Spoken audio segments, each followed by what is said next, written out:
بسم اللہ الرحمن الرحیم۔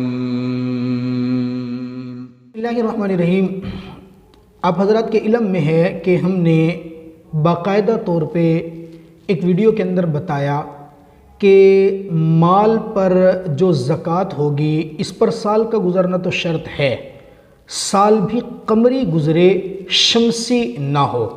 قمری اور شمسی کی کیا وجہ ہے یہ جاننے کے لیے آپ ہمارے چینل پہ جو ہماری ویڈیوز ہیں زکوٰۃ والی لسٹ میں، اس لسٹ کے اندر باقاعدہ آپ اسے سن سکتے ہیں۔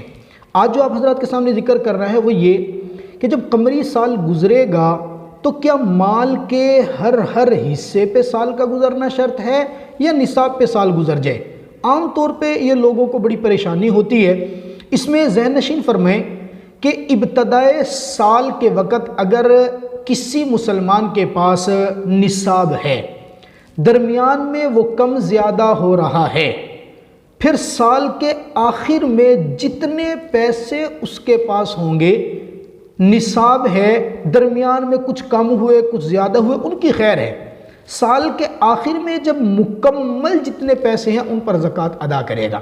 مثال سے سمجھ لیجئے، جیسے کسی آدمی کے پاس کا سال یکم محرم سے شروع ہو رہا ہے، اب یکم محرم اس سال سے لے کر آئندہ سال جب یکم محرم آئے گا تو اس وقت وہ حساب کرے، جتنے پیسے اس کے پاس موجود ہیں وہ ان کی زکوٰۃ ادا کرے گا، خواہ اس کے پاس کچھ پیسے ایسے ہوں جو ابھی 2 مہینے پہلے آئے ہیں، کچھ پیسے ایسے ہوں جو 4 مہینے پہلے آئے ہیں، کچھ پیسے ایسے ہوں جو ابھی 10 دن پہلے آئے ہیں، لیکن یہ سب کے سب اصل نصاب کے ساتھ ضم ہو جائیں گے۔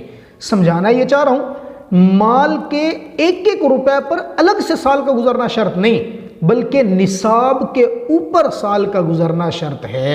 اللہ تعالیٰ ہمیں سمجھنے کی توفیق عطا فرمائے۔